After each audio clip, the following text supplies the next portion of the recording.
Welcome back to the C Block, or the final section of this week's Cannabis Coast to Coast News. I'm Alaina Pinto.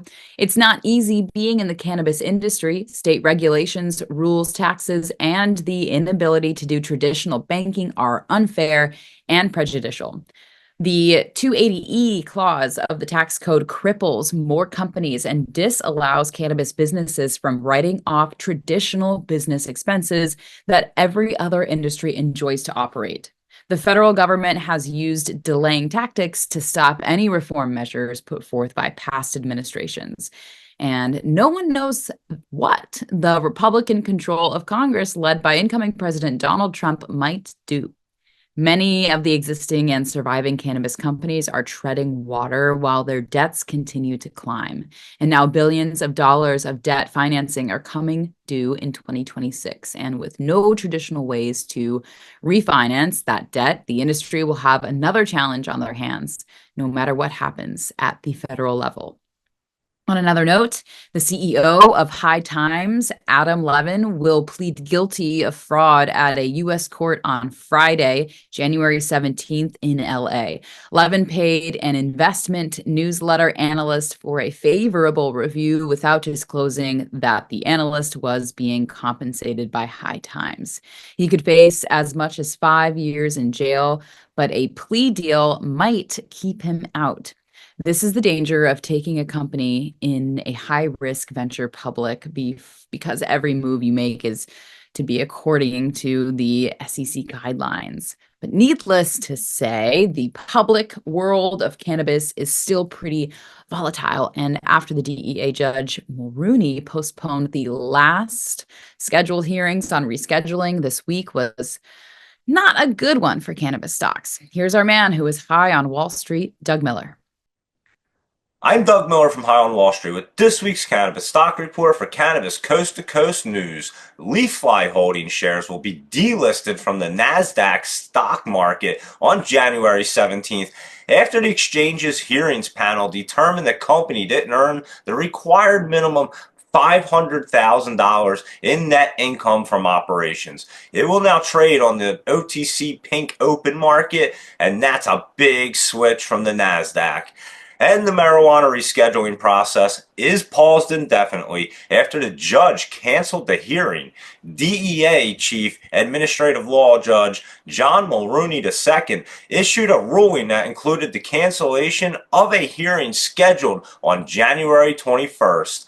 So let's see how the stock charts look for the ETF MSOS to get an idea of how this affects the cannabis sector. It's trading around $3.59 and it's at the bottom. It's curling up really nice, and a lot of the cannabis stocks are.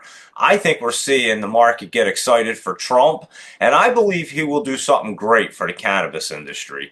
And that's this week's Cannabis Stock Report. Reporting for Cannabis Coast to Coast News, I'm Doug Miller. This is Debi Facey with the Canadian Cannabis Coast to Coast News Report. So we have in Canada this week two larger stories. Is one, on January 29th, we are going to be holding, I say we as in Canada, Toronto, Ontario, is going to be holding a conference where they're going to be not only creating, but implementing a little bit more different strategies in order for the industry to become a little bit more profitable and be able to survive. This is something that is new, but at the same time, something that has and needs to be implemented in order for many of these new licensors and businesses to survive with the illicit market, which goes into my next story. The illicit market here in Ontario has overgrown, and the police services has announced that they no longer have funding to be able to securely bust these shops, individuals, and companies as a whole. I, for one, do find it unsatisfactory to know that they don't have funding to be able to fix what they've started. But at the same time, it's something that is completely understood because, frankly, we're going to need our cannabis. And unfortunately, the legal market isn't necessarily up to par to where many people that do consume and have consumed are able to obtain the cannabis that they actually do need. So it's a bittersweet, and I do hope we come with a better solution for them, not to cohesively be together and work together, but to work together and to be creating a better industry as a whole. This is Debi Facey with the Canadian Coast to Coast Cannabis News Report. Peace. And with more breaking news this week, here's PCM TV founder Jimmy Young. Thanks, Alaina. I'm PCM TV founder Jimmy Young, and this is the last weekend President Biden will be in office. He's been a pretty busy man. He pardoned 2,500 nonviolent cannabis offenders, and President Biden was trying to be the hero for the industry over the past few years. He was the first president I've ever heard use the word marijuana, but he never went far enough when it came to expungement or pardons, even though he did encourage state governors to free nonviolent cannabis offenders, and Maryland did a whole bunch, as did Massachusetts. And speaking of Massachusetts, the Bay State set a sales record in 2024, selling $1.64 billion of weed in the Bay State. Now, if they could only figure out how to do those social clubs that were supposed to be up and running, about 5 years ago. And now I'm going to introduce you, he said, to a new news correspondent for our Cannabis Coast to Coast news team. Her name is Kimmie Cannabis. That's right, that's her brand. And she comes from Oklahoma, a state with a long history of medical marijuana. You might remember that they voted it in 2018, and they were giving away licenses like candy on Halloween. Well, it's settled down a little bit, and Kimmie has been right in the middle of it. So here is the first Oklahoma Cannabis Report with Kimmie Cannabis. Hello. I'm Kimmie Cannabis from Can I Talk About It with Oklahoma Cannabis Report for Cannabis Coast to Coast News. Oklahoma's medical cannabis industry is bracing for potential big changes as lawmakers propose 22 new bills targeting regulations. One bill proposes increasing the required distance between dispensaries and schools. The big question remains, will already established businesses be forced to relocate, or will this apply only to new dispensaries? Another bill aims to restrict advertising methods, banning popular attention-grabbing inflatables like dancing tube men and flashy signs. Advocates argue these tools merely draw attention, not customers, to cannabis businesses, much like car dealerships use them to bring visibility. Perhaps the most controversial proposal is one that limits medical cannabis patients to purchasing just 2.5 ounces or about 70 grams per week. This has sparked significant concern among patients who require high-dose care, particularly those in recovery from the opioid epidemic. For many, medical cannabis serves as a vital lifeline, helping manage chronic pain and other conditions without addictive pharmaceuticals. With all of these potential changes, the Oklahoma Medical Marijuana Authority strongly encourages everyone stay engaged. Watch legislative sessions live on okhouse.gov and oksenate.gov. Stay informed. The legislative session resumes in February. Finally, a crucial deadline is approaching. The window to submit your OMMA required business credentials is still open, but closes on January 31st. Credentials are mandatory for anyone working in the medical cannabis industry here, so be sure to meet the requirements to stay compliant. Stay informed and proactive, Oklahoma. These changes could shape the future of the state's medical cannabis landscape. That will do it for the Oklahoma Cannabis Report for this week. I'm Kimmie Cannabis reporting for the Cannabis Coast to Coast News. Peace, love, and all that good stuff.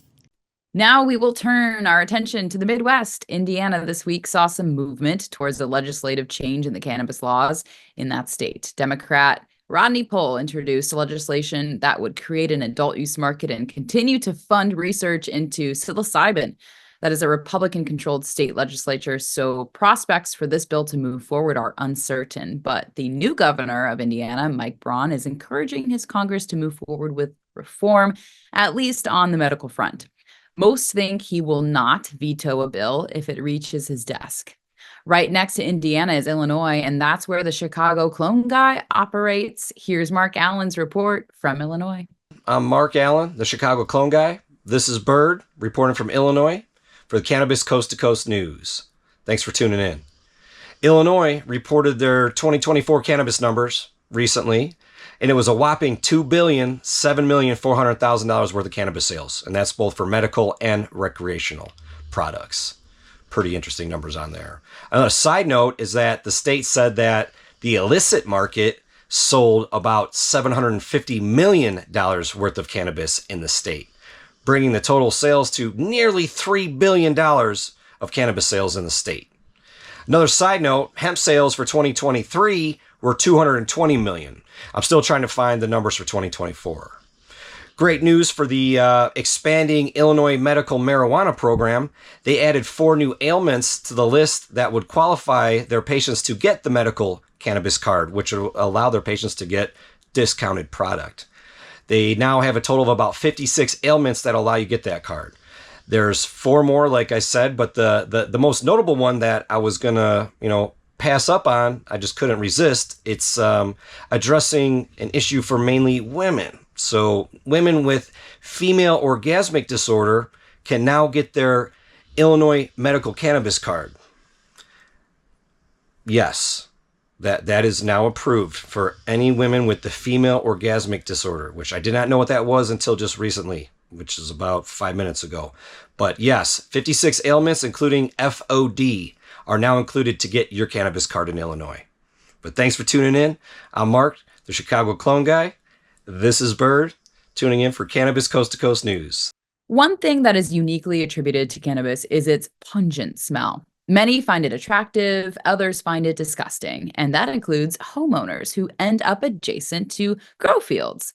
Now, a couple in Michigan is suing every pro-cannabis regulator in Michigan, claiming undue harm to their children in addition to an odor they just don't like. Here's Amie Carter with more from Michigan. I'm Amie Carter with Michigan Weedsters, bringing you this week's Michigan report for Cannabis Coast to Coast News. It's been an exciting year for Michigan's cannabis market. Adult use sales reached a record $3.27 billion in 2024, the first time surpassing the $3 billion mark. That's a 9.9% increase from last year, contributing to a total of over $10.2 billion since the market launched in December 2019. While some retailers celebrate the market is maturing, with the average prices for adult use flower dropping to an all-time low of $69.20 per ounce in December. Overall, dispensaries sold over 1.1 million pounds of cannabis in 2024, a 17% increase from the previous year. Interestingly enough, December's sales were slightly less than last year, with $264.7 million.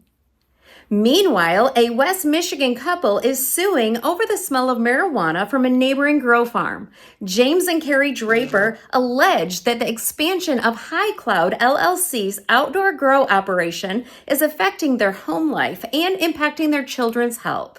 They claim retaliation from local officials after their attempts to ban cannabis in the township and are seeking damages for their constitutional rights. As this case unfolds, it highlights the ongoing challenges in Michigan's cannabis landscape. I am Amie Carter from Michigan Weedsters with this week's Cannabis Coast to Coast News. There's a disturbing story out of Washington state this week where a novice user of cannabis ended up in the emergency room after taking 40 milligrams of a liquid because he got misinformation from the bud tender at his dispensary. Instead of finding out what is an entry-level dose of THC, it's 2.5 milligrams, by the way, he took way too much and spent some time in the emergency. And this is why education, labeling, and teaching the mantra of starting low and going slow is so important. I'm Marianne from Alibi with the Oregon Cannabis Report for Cannabis Coast to Coast News. This week, the OLCC held their annual stakeholder listening session. Dozens of representatives from the cannabis industry met with Director Prins, Commissioner Miletus, and key staff to discuss cannabis priorities for the upcoming year. A common theme was the desire for reasonable rules and enforcement with a focus on public health and safety. Also this week, sentences were handed down in a complex docudrama-worthy tale of kidnapping and robbery. A crew of 6 men drove from Texas to Oregon, and then, disguised as DEA agents with body armor and weapons, they restrained 5 adults, including a pregnant woman, with zip ties and duct tape. They were attempting to steal over 1,000 pounds of cannabis from the illicit market. These criminal activities reflect poorly on the regulated operators who are attempting to follow all the rules. And tonight, join us for the annual Blaze Ball, the opportunity for Oregon's cannabis industry to come together and celebrate. That's the Oregon Cannabis Report. I'm Marianne with Alibi for Cannabis Coast to Coast News. If your dream is to open a cannabis consumption social club, the time is now to get down to New Jersey because the application window is open. Atlantic City seems to be the place where some of these clubs will thrive. Here's Jill Goldsberry with more from the Garden State. I'm Jill Goldsberry with the Garden State Report for Cannabis Coast to Coast News, and here's what's going on. New Jersey has a brand new gummy in town, okay? We have OGs has launched in New Jersey, and they are in approximately 90 stores now. 90 different dispensaries are carrying the OG's gummies, and you could find different versions. They are infused with live rosin, CBD, and THC. So there's something for everyone. And the brand is originally out of the Arizona market, and they launched here recently in New Jersey. In other news, we now have a Cannabis Chamber of Commerce that recently launched with an event in Central Jersey, which featured a panel of cannabis experts. Tahir Johnson of Simply Pure was on that panel, and Kieran Corentang was also on the panel, who is a cannabis investor. The mission of the Cannabis Chamber of Commerce is to offer spaces for entrepreneurs and brand owners to get together for networking, for success, and also to advocate for green spaces in New Jersey. I am Jill Goldsberry with the Garden State Cannabis Report, and this has been Cannabis Coast to Coast News that you are watching. And finally tonight, thanks to a cannabis data analyst firm out of Chicago called Hoodie Analytics, we have a ranking of the top celebrity brands of cannabis in sales revenue in 2024.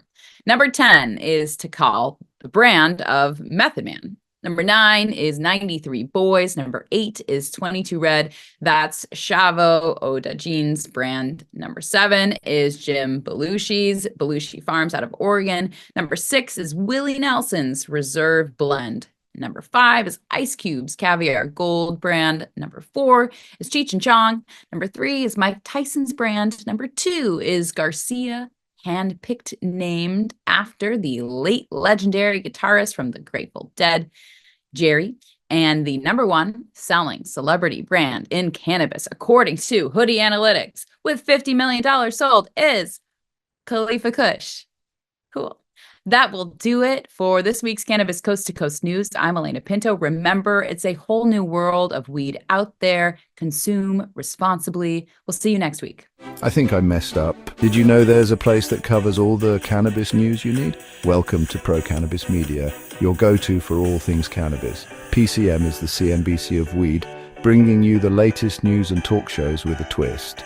We've got 16 state correspondents and multimedia journalists from around the US and Canada. Hey everybody, it's Brandon Jones with Be Green Distribution with the Missouri Cannabis Report. I'm Karen Black from Greenfinger Consulting with the Arizona Cannabis Report. I'm Amie Carter from Michigan Weedsters. Andrew Behringer here reporting from Washington, D.C. It's Debi Facey with the Canadian Toke of the Week. It all started back in 2018 when founder Jimmy Young kicked off the In the Weeds podcast.